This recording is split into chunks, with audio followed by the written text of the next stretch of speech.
আদার মুআজ্জাজ সামিনে کرام, আমার ইমাম হাসান আর হোসেন যেন বাবা ছোট ছোট বাচ্চা। একদিনকার ঘটনা, যেন সকালবেলা ঈদের নামাজ পড়তে যাবেন, মা জননী ফাতেমাতুল জোহরাকে বলতেছেন, ও মা,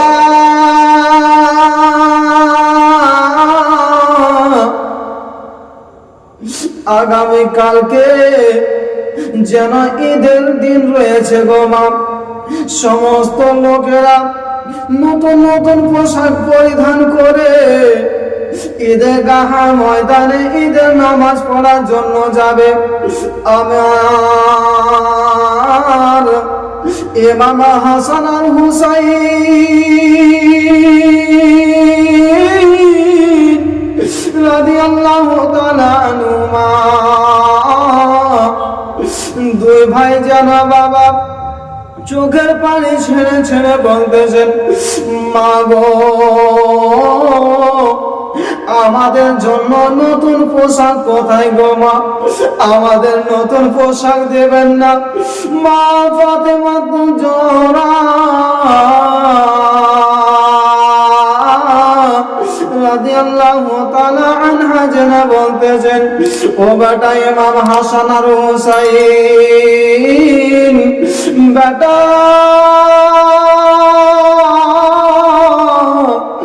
যেন কালকে ঈদের দিন রয়েছে রে বেটা, সকাল বেলাতে যেন দর্জি তোমাদের জন্য পোশাক নিয়ে আসবে। ইমাম হাসান আর হুসাইন যেন মায়ের কথা শুনে, মা ফাতেমাতুল জোহরা যেন বলেছেন, বেটা তোমাদের দর্জি যেন তোমাদের পোশাক দিয়ে যাবে। দুই ভাই এক অপরে যেন বলতেছেন, ভাইজান, আমাদের মা তো কোনোদিন মিথ্যা কথা বলে না, আমাদেরকে কোনোদিন আমার মা ঠগায় না, আমাদেরকে আমাদের মা কোনোদিন ধোঁকা দিবে না। ভাইজান,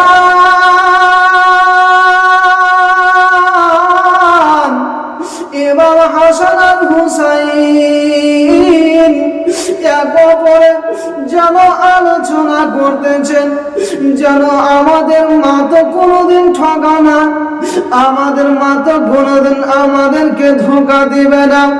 যখন আমার আম্মা জান বলেছে কালকে দর্জি দিয়ে যাবে আমাদের পোশাক, তবে ভাইজান আর যেন মন খারাপ করার দরকার নাই, আর চিন্তা করার দরকার নাই।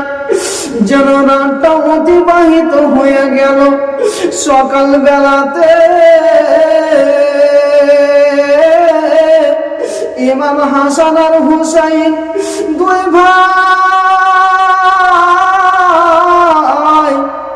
যেন দেখতেছেন সমস্ত লোকেরা যেন নতুন নতুন পোশাক পরিধান করে ওই ঈদগাহের ময়দানে ঈদের নামাজ পড়ার জন্য রওনা দিয়েছেন। ছোট ছোট বাচ্চারা ঈদগাহের ময়দানে যাচ্ছে নতুন নতুন পোশাক পরিধান করে। আমার ইমাম হাসান আর হুসাইন চোখের পানি যেন থামলো না, চোখের পানি ছেড়ে ছেড়ে মা জননীর নিকটে এসে বলছেন, মা গো, আপনি যে বলেছেন আমাদের দর্জি যেন পোশাক দিয়ে যাবে, আমাদের এখনো পর্যন্ত দর্জি আসলো না, পোশাক দিল না। মা, আমরা কি নতুন পোশাক আজকে ঈদের দিনে পড়তে পাবো না? আমরা ঈদের গাতে যাব, এখনো পর্যন্ত নতুন পোশাক কেন দিলেন না? মা ফাতেমাতুল জোহরা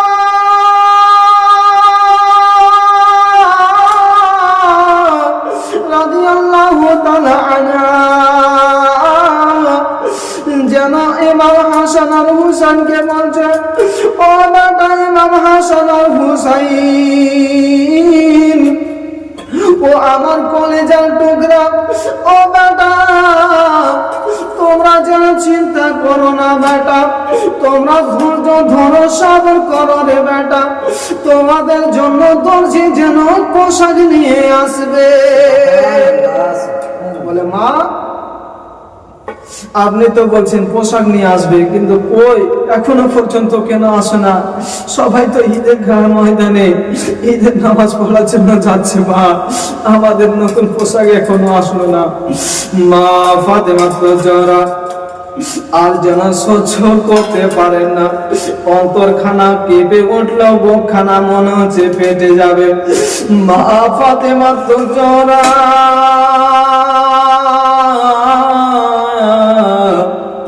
ঘরের মধ্যে যেন প্রবেশ করলে, ঘরের মধ্যে গিয়া রুটি তৈরি করছিলেন আটাকে রেখে দিয়া ইমাম হাসান আর হুসেনের মা ফাতেমা তো জোরা যেন বাবা ঘরের মধ্যে প্রবেশ করে জয়নামাজ খানা বিছিয়ে দিয়েছেন, নামাজের পাটি খানা বিছিয়ে দিয়েছেন। আর যেমনি নামাজের পাটি খানা বিছানো হয়েছে, মা ফাতেমা তো জোরা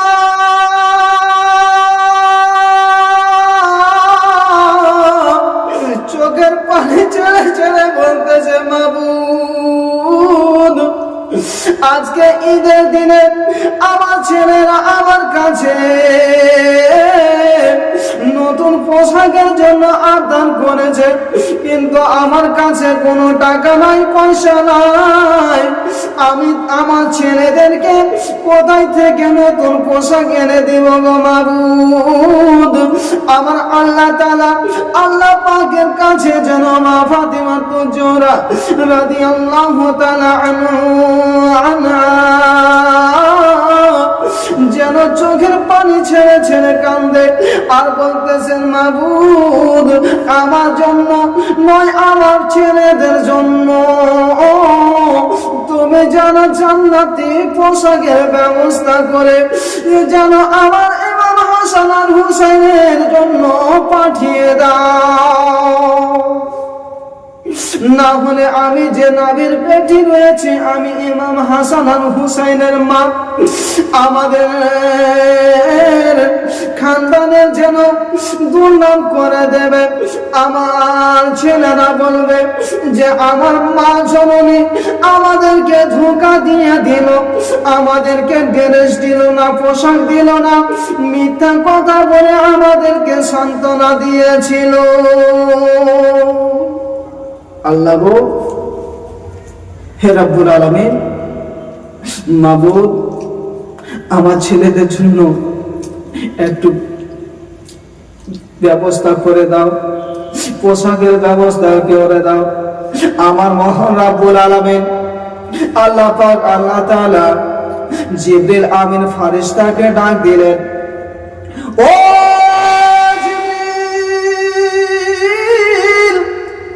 আর দেরি করো না, দেরি করো না, অতি শীঘ্র জান্নাত থেকে যারা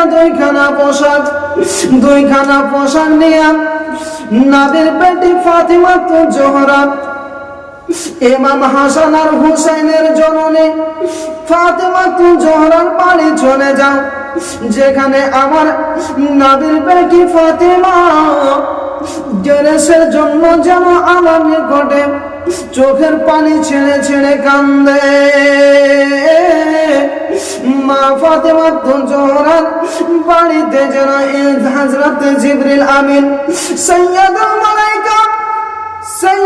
মালাইকা সমস্ত জিবরিল, সমস্ত ফেরেশতাদের কমান্ডার, সমস্ত ফেরেশতাদের সর্দার জিবরিল আমিন যেন হযরত ইমাম হাসান আর হুসাইনের নাম ধরে যেন ডাক দিচ্ছেন, বলে হুসাইন ও হাসান তোমরা কোথায় আছো? তাড়াতাড়ি করে আসো, তোমাদের পোশাক যেন তৈরি হয়ে গিয়েছে, নিয়ে যাও তোমাদের পোশাক। হযরতে মা ফাতিমা জোহরা দরজার সামনে ঠক ঠক করে আওয়াজ শুনতে পেয়েছেন, আর ঘরের মধ্যে থেকে যেন দরজার নিকটে আসলেন, যেন মা ফাতিমা জোহরা পর্দা শহীদ যেন ড্রেসখানা নিলেন, পোশাকখানা নিলেন, নেওয়ার সঙ্গে সঙ্গে ইমাম হাসান আর হুসাইন দুই ভাইকে যেন ডাক দিলেন, ওগো আমার কলিজার টুকরা, ও আমার নয়নের তারা ইমাম হাসান আর হুসাইন, ও ছেলেরা, তোমাদের যেন পোশাক যেন তৈরি হয়ে গিয়েছে, তোমাদের জন্য যেন দর্জি পোশাক দিয়ে গেল। বলে বেটা, ইমাম হুসাইন, ইমাম হাসান, ও আমার কলিজার টুকরা, নয়না তারা সোনা, তোমাদের ড্রেস নিয়ে এসেছে, তোমরা ড্রেস পরিধান করে নাও। যেমনে বাবা ওই পোশাকখানা যেমনি ইমাম হাসান আর হুসাইনকে দিয়েছেন, ইমাম হাসান আর হুসাইন দুই ভাই যেন পোশাকখানা দেখে বলছেন, মাগো আমাদের তো পোশাক দিচ্ছেন ঠিকই আছে, তবে আমরা এই পোশাকখানা নেব না। বলে বেটা, তোমরা কিসের জন্য এই পোশাকখানা নেবে না?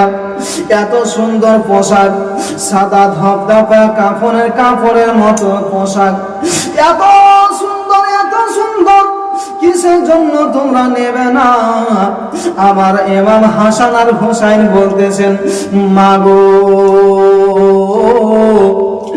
আমাদের এই কালারটা পছন্দ হয় না, এই রংটা আমাদের যেন চয়েস হয় না, এই রংটা আমাদের পছন্দ নয়, আমরা এই কালারের যেন পোশাক নেব না। মা ফাতিমা জোহরা বলছেন, দাদা ইমাম হাসান আর হুসাইন, এত সুন্দর পোশাক তোমরা কিসের জন্য নেবে না? নিয়ে নাও বেটা। ইমাম হাসান আর হুসাইন বলছে, মাগো আমরা এই কালার ড্রেস যেন নেব না, আমার নবী, আপনার নবী, সারা কুল কায়নাতের নবী যেন আমার ইমাম হাসান আর হুসাইনের নিকটে আসলেন। আসার পরে বলতেছেন, ওগো আমার নামাসা, ওগো আমার নানা জান, ওগো আমার প্রাণের প্রাণ, ও ভাই ইমাম হাসান আর হুসাইন, চলো ভাইজান তোমরা ঈদের নামাজ পড়ার জন্য ঈদগাহের ময়দানে যাবে না? বলে, না না গো, আমরা ঈদের দিনে ঈদের গাতে যাবো গো নানা, তবে আমাদের নতুন পোশাক আমাদের দর্জি দিয়ে গেছে, তবে নানা গো আমাদের এই পোশাকখানা যেন পছন্দ হয় না, আমরা এই কালারের যেন পোশাক আমাদের চয়েস হয় নাই, আমরা এই কালারের ড্রেস যেন নিব না গো নানা।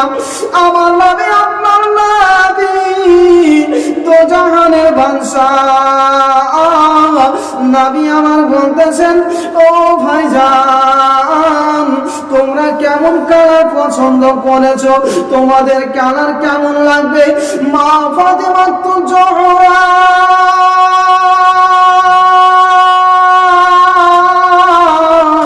রাদিয়াল্লাহু তাআলা আনহাকে বললেন, ও বেটি ফাতেমা, তুমি দেরি করো না, দেরি করো না, এক ঘটি আমাকে পানি এনে দাও। আমার নবী মুস্তাফার বেটি মা ফাতিমা জোহরা রাদিয়াল্লাহু তাআলা আনহা যেন বাবা এক ঘটি আমার নবী মুস্তাফাকে পানি দিলেন। আমার নবী, আপনার নবী, সারা কুল কায়নাতের নবী, নবী আমার ওই পানিখানা নিয়ে যেন ওই দুইটা ড্রেসের উপরে ছিটা মেরে ছেড়ে দিল। ইমাম হাসানের যেন ড্রেসে পানিখানা যেমনি ছিটা মেরেছে, ইমাম হাসানের যেন ড্রেসখানা কালার যেন চেঞ্জ হয়ে গেল। ইমাম হাসানের যে কালার খানা পছন্দ ছিল ওই মতো কালার খানা হয়ে গিয়েছে, ওই মতো যেন রং হয়ে গিয়েছে। ইমাম হাসান খুশি খুশি হয়ে যেন ওই পিলা কালারের রঙের যেন ড্রেসখানা যেন পছন্দ করে নিলেন, যেন ইমাম হাসান পছন্দ করে নিয়েছেন। আর ইমাম হুসাইন রাদিয়াল্লাহু তাআলা আনহু যেন এবার যেন বাবা যেন ইমাম হুসাইনের ড্রেসের পানে যেন ছিটা মেরেছে, ইমাম হুসাইনের যেন ড্রেসের কালার খানা চেঞ্জ হয়ে গেল। আমার ইমাম হাসান ড্রেস যেন পেয়ে গেলেন, ইমাম হুসাইনের কালার যেমনি চেঞ্জ হয়েছে উনিও যেন কালার খানা পছন্দ করলেন।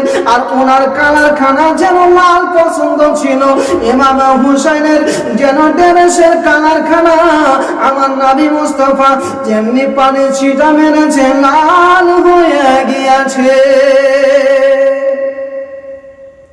ইমাম হাসান আর ইমাম হুসাইন দুইজনা যেন খুশি খুশি মনে আনন্দিত হইয়া ড্রেসখানা যেন পছন্দ করে যেন শরীরের মধ্যে পরিবেশ করেছেন, যেমনি গায়ের মধ্যে পরিবেশ করলেন, যেমনি ওই ড্রেসখানা গায়ে দিয়েছে।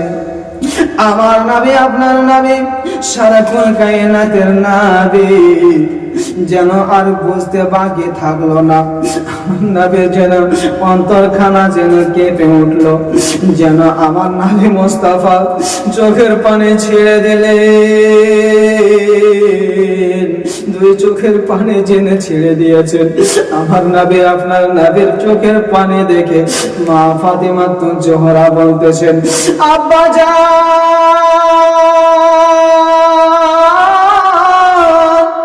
আপনার নাতিরা খুশি হয়ে গেল, আপনার নামাসানা খুশি হলো, আপনার চোখ দিয়ে কেন পানি ঝরে যাইব না? আব্বা জান আপনি কিসের জন্য চোখের পানি ছেড়ে ছেড়ে কান্দেন? আমার নবী আপনার নবী সারাকুল কায়নাতের নবী দো জাহানের বাদশা বলতেছেন, ও বেটি ফাতেমা এই ড্রেসের রহস্য বেটি তুমি বুঝতে পারো না, এই ড্রেসের রহস্য আমি দো জাহানের বাদশা আমার বুঝতে আর বাকি নাই রে বেটি। তোমার ছেলেরা এই যে লাল পছন্দ করলো, এই সবুজ কালার পিলা কালার নীল কালার যে ইমাম হাসান পছন্দ করেছে, এর রহস্য এখানে তুমি বুঝতে পারো নি রে মা। আমার ইমামে হাসানকে যেন আমার উম্মতের মধ্যে কিছু দুষ্ট দুরাচার কিছু যেন মানুষ যেন আমার নাতিকে বিষপান করিয়ে করিয়ে তার যেন নুরানি চেহারা খানা, তার নুরানি বদন খানা, তার নুরানি শরীর খানা যেন সবুজ করে পিলা করে যেন দুনিয়া থেকে আমার নাতি ইমাম হাসান যেন বিদায় নেবে। ও বেটি ফাতেমা আর আমার ইমামে হুসেন আমার ছোট নাতি লাল কাপড় খানা লাল ড্রেস খানা পছন্দ করলো। আমার ইমামে হুসেন আমার নাতি না নাতি আমার জানে জান পরাণের পরাণ কালকে যেন আমার এই নাতিকে যেন কিছু দুষ্ট দুরাচারেরা যেন কারবালার ময়দানে খঞ্জর মেরে তলোয়ার মেরে ফাঁসা মেরে বল্লম মেরে তীরের আঘাতে যেন তার শরীর খানা ঝাঁঝরা ঝাঁঝরাকিত করে দেবে, রক্তে রক্তাক্ত করে দিবে, লাল লাল করে দিবে। ওই কারবালার মাটিতে আমার এই নাতি যেন ইসলামের জন্য শহীদ হইয়া নিজের চেহারা মোবারক খানা রক্তে লাল হয়ে যাবে। তাই আমার এই নাতি যেন লাল কাপড় খানা পরিধান করেছে, লাল কালার খানা যেন পছন্দ করেছে। আমার নবী যেন চোখের পানি যেন থামতে পারলো না, চোখের পানি ছেড়ে দিলেন। এই করে বাবা যেন ঈদগাহের ময়দানে যাবে, এখানে একটি গজল রয়েছে। দুই কাঁধাতে চেপে আছেন আমার হুসেন ও হাসান, দুই কাঁধাতে চেপে আছে আমার হুসেন ও হাসান। ধীরে ধীরে চলেন নবী ঈদগাহের ময়দান, ধীরে ধীরে চলেন নবী ঈদগাহের ময়দান। দুই কাঁধাতে চেপে আছেন আমার হুসেন ও হাসান, হুসেন ও হাসান। ধীরে ধীরে চলেন নবী ঈদগাহের ময়দান, ধীরে ধীরে চলেন নবী ঈদগাহের ময়দান। কাল সকালে ঈদের নামাজ পড়বো মা জননী, এখনো কি নতুন পোশাক কি নাম ওদের হয়নি। কাল সকালে ঈদের নামাজ পড়বো মা জননী, এখনো কি নতুন পোশাক কি নাম ওদের হয়নি। জন্নত রানী মা ফাতেমা, জন্নত রানী মা ফাতেমা করো বয়ান। ধীরে ধীরে ধীরে ধীরে চলেন নবী ঈদগাহের ময়দান, ধীরে ধীরে চলেন নবী ঈদগাহের ময়দান। আর 3 দিন কেন 7 দিন রইব রে পিপাসা, 3 দিন কেন 7 দিন রইব রে পিপাসা। পানির জন্য বুক ফাটিয়ে বাঁচাবো ঈমান, পানির জন্য বুক ফাটিয়ে বাঁচাবো ঈমান। ধীরে ধীরে চলেন নবী ঈদগাহের ময়দান, ধীরে ধীরে চলেন নবী ঈদগাহের ময়দান।